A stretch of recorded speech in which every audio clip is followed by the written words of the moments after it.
النهاردة هنتكلم عن سكينة بنت همام أخت ريا بنت همام، أشهر سفاحتين في اسكندرية.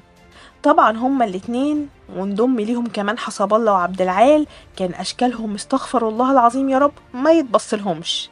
بس بقى اللي مستغربة قوي إن رغم شكل سكينة ده وإن كان شكلها وش إجرام، كان عبد العال بيحبها قوي وما كانش كمان بيرفض لها أي طلب مهما كان. تعالوا معايا بقى أعرفكم على شخصية سكينة كانت عاملة إزاي وإيه اللي كان محبب عبد العال فيها. وكمان مش هو بس اللي كان بيحبها، ده كان في رجالة كتيرة كانت بتحبها وهي اللي كانت بتتقل عليهم. شخصية سكينة زي ما كان بيتقال عليها إنها كانت دماغ وحوار طول الوقت في عالم موازي حرفيا. الدنيا تولع تخرب هي مع نفسها ومع كونياكها ولا هي هنا. وكانت كمان رجالة كتيرة كانت بتحبها وبتحاول تقرب منها، وخدوا الكبيرة بقى هي اللي كانت بتكرف لهم. سكينة كانت روحها حلوة قوي، طول الوقت عاملة دماغ مش بتفصل، كانت كل شوية بموت شكل. سكينة كانت مدمنة خمرة بطريقة فظيعة وشرهة جدا، وكانت بتجرب كل أنواع الخمرة زي الويسكي والنبيت وعرق البلح والبيرة والكونياك والسوكولانس. السوكولانس ده الخمرات بتعمله ببواقي كل الأنواع المتبقية من الزباين، عشان كده كان بيبقى أرخص، بس في نفس الوقت مفعوله قوي جدا عشان كوكتيل من كل أنواع الخمرة. فكانت ريا وسكينة بيفضلوا إنهم يقدموا السوكولانس ده لضحاياهم أكتر من أي نوع تاني عشان مفعوله القوي في السكر. ومع كل ده سكينة كانت بتشرب ده كله وما كانتش بتسكر ولا بتفقد وعيها أبدا. سكينة كانت عايشة حياتها عشان 3 أهداف وبس: تحب وتتحب، تاكل كويس وخصوصا الفراخ عشان كانت بتحبها أكتر من اللحمة والسمك، وتشرب خمرة.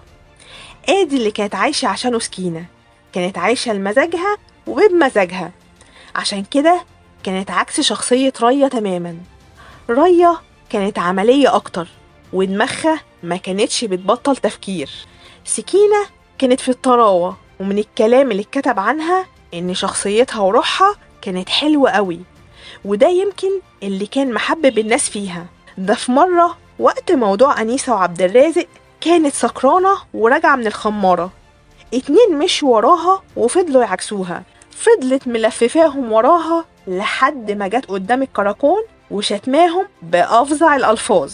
سكينة كانت بتحب عبد العال قوي وهو كمان أكتر منها بكتير، لدرجة إنه لما اتجوز واحدة غيرها علق صورة جوازه من سكينة في أوضة مراته الجديدة.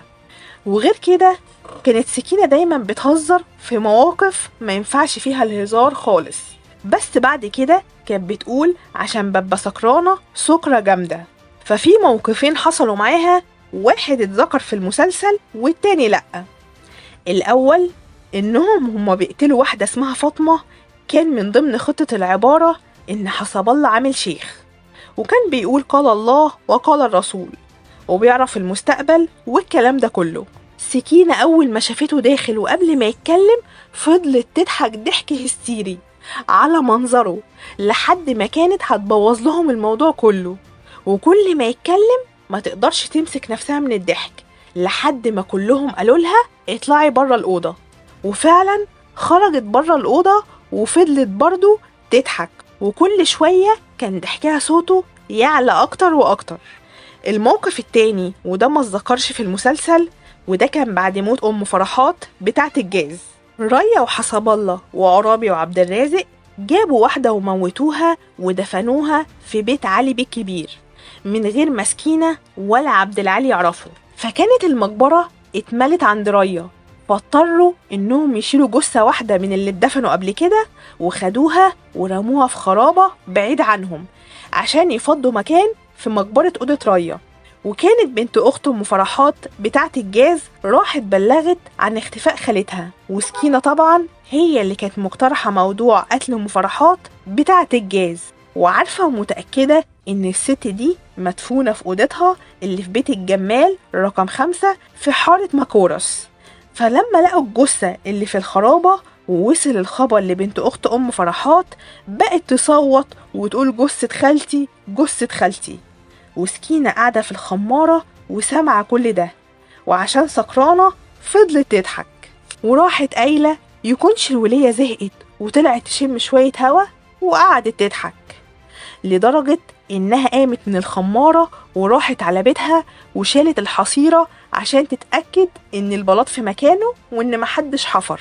سكينة كانت طول الوقت نائر ونقير مع أمينة مرات أحمد النص، وسكينة ما كانتش بتحبها قد كده عشان كانت شايفة إنها ست حشرية وبتتدخل في اللي ملهاش فيه، بس ساعات كانت بتقعد معاها ويتكلموا مع بعض. حتى لما أمينة شافت خلخال خضرة في رجل سكينة فضلت تزن عليها عشان تاخده منها. وفي مرة سكينة رنت أمينة علقة بسبب إنها بتخطف زباينهم، ومسكتها من شعرها وجرجرتها منه من قلب بيتها في وسط الحارة. من ساعة اللي حصل ده ما بقوش هما الاتنين يتكلموا مع بعض غير لما واجهوا بعض في التحقيقات. من ضمن المواقف برضو اللي حصلت مع سكينة مش مع بديعة زي ما المسلسل عرضه، سكينة هي اللي عملت حمام على نفسها مش بديعة، لأن منظر موت نظلة كان فظيع جدا. منظر موتها كان عرابي مكتف ايدين نظلة، وعبد الرازق ماسك رجليها، وعبد العال بيحاول يثبت راسها، وحسب الله بيكتم نفسها بالمنديل. المية اللي كانت في المنديل نزلت في بقها، فكانت بتغرغر زي ما يكون بتغرق، وعينيها من الضغط طلعت لبره شوية. ريا ما استحملتش المنظر فطلعت تجري على بره. أما سكينة بقى لما شافت منظر نظلة كده، كاس الخمرة اللي كانت ماسكاه وقع من ايديها وانكسر، واتبولت على نفسها وأعصابها ثابت وما قدرتش تقوم من مكانها، ولأن كان في خراج في رجليها كمان طلعت من الأوضة زحف لحد ما لقت نفسها قدام الأوضة بره والدنيا ضلمة قوي، وحاسة إنها تايهة لحد ما سمعت صوت ريا وهي واقفة قدامها.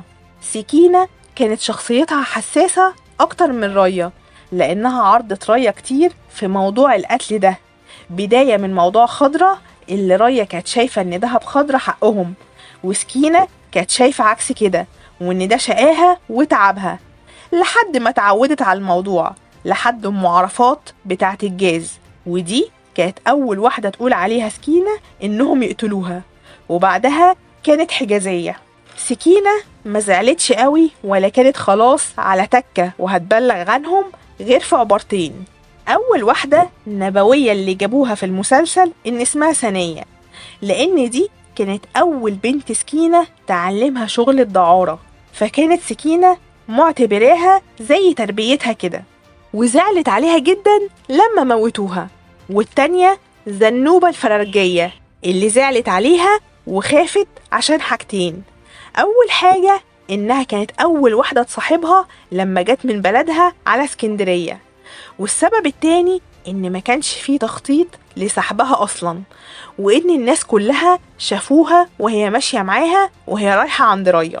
سكينة كانت ماسكة نفسها لما اتقبض عليها أكتر من ريا، لأنها كانت خلاص وصلت لحالة اللامبالاة.